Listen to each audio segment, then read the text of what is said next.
At APVRS Manila, we sat down with Dr. Paul Runge, a physician whose impact goes far beyond the operating room. From mentoring young doctors to advancing care for retinopathy of prematurity around the world, his work is grounded in teaching, sharing, and compassion. This is a story about lifelong learning and the power of human connection in medicine.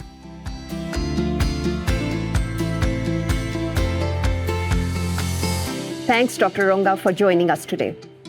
You have had a remarkable journey as both a pediatrician and an ophthalmologist. What originally drew you to a life of caring for others, and how has that sense of purpose evolved over time? My career choices have really been an evolution and really based on mentors that I've met along the way, people who saw something in me that I really didn't see in myself. And as a result, kind of pushed me along into various career choices. And because of that, I feel extremely important to help other young doctors. You have said that giving a premature baby a lifetime of sight is one of the most meaningful acts in medicine. How did those experiences shape your understanding of what it means to make a difference in someone's life?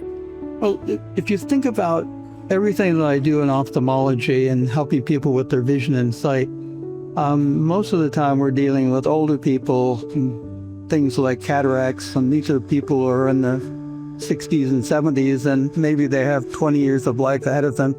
But if you give sight to a baby, they've got a whole lifetime to be able to see. And so giving sight to a baby is almost miraculous. It's hard to imagine not contributing in this way and not helping. You often speak about playing it forward. What does that philosophy mean to you, and how have your own mentors influenced the way you guide others today? Yeah, playing it forward to me is again, helping the younger generation behind us. All of us have incredible careers, and we gather all this knowledge throughout our lifetime, no matter what we do, whether it's medicine or something else. And then you get to the end of your career, and people have this goal to retire and basically end up doing nothing with all of the knowledge they've acquired. And I think to pass that information along is very easy to do. And it, keeps us all very active, and I think it benefits everyone. You have been mentoring medical students from Ukraine, a country facing extraordinary challenges right now. What inspired you to get involved there, and what has the experience taught you about resilience and the spirit of young physicians? The war broke out in Ukraine, and I thought, well, there must be something that I can do. I started sending emails to various hospitals in Western Ukraine, and eventually got connected with doctors there. And in July of 2022, I started trips to the Ukraine. I started working in like a clinic, and then eventually got connected to the medical school and got involved with medical education. And I found that that was really the most beneficial and rewarding. And what I've most recently been doing is getting the medical students to give presentations at international meetings and get them in front of directors of postgraduate programs so that they can gain education in Western Europe and then take that information back to their country and improve their own healthcare system. The enthusiasm that the young students have is really infectious, and it drives me to work even harder to help them achieve their career goals as other people help me. When you help these students prepare for global presentations and connect with international mentors, what changes do you see in their confidence and in the future opportunities? They transition very, very quickly from a shy medical student to someone who is confidently giving a presentation in front of a world-class audience of people who will, in fact, provide training for them at a high postgraduate level. It's really been a remarkable, rapid transition to this really almost mature presenter at an international meeting. It's really a magical process. For young physicians beginning their journey, what advice would you share about building a meaningful and purpose-driven career in medicine? There are several important things. One is lifelong learning is really very important. Medicine is an exponential growth phase right now, and there's all kinds of new things coming out. And so keeping yourself educated by going to meetings, by meeting with individuals, by sharing information, I think is crucial. And it keeps you up to date, and it keeps you enthusiastic about the work that you're doing. The concept of physician burnout, I think, is almost self-imposed. If you keep active and keep educating yourself and keep yourself up to date, you will not become bored or burnt out.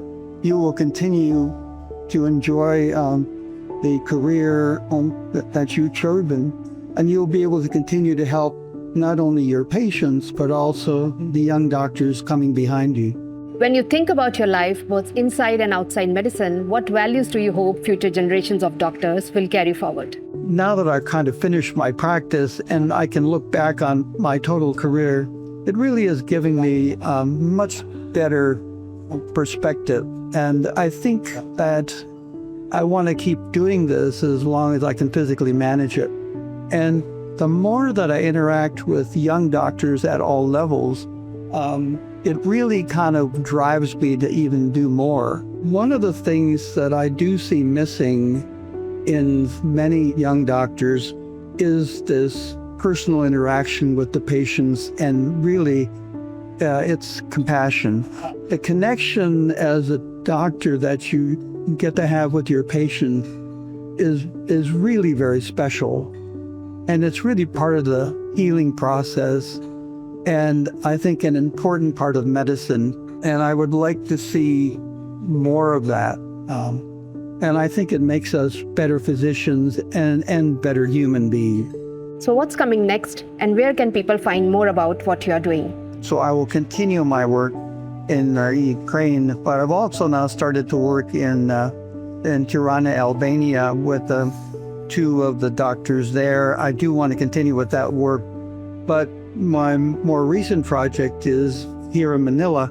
I'm going to be working with one of the doctors here, putting together a master's course for retinopathy of prematurity that we're going to set up in June. And I'm looking forward to helping her getting that off the ground. We're also interested in doing some screening for premature babies in remote centers using telemedicine, and that's something we hope to establish this summer as well. So I'm really looking forward to doing that work and to kind of pushing ahead with some of the early projects. Thank you so much for sharing your wisdom and your heart with us today. Oh, thank you very much for having me. Appreciate it. It's been wonderful. Dr. Runge reminds us that teaching never ends, and neither does the responsibility to care, connect, and give back. If this conversation resonated with you, join us for more stories shaping the future of eye care on MICE TV. Until then, stay visionary, stay focused.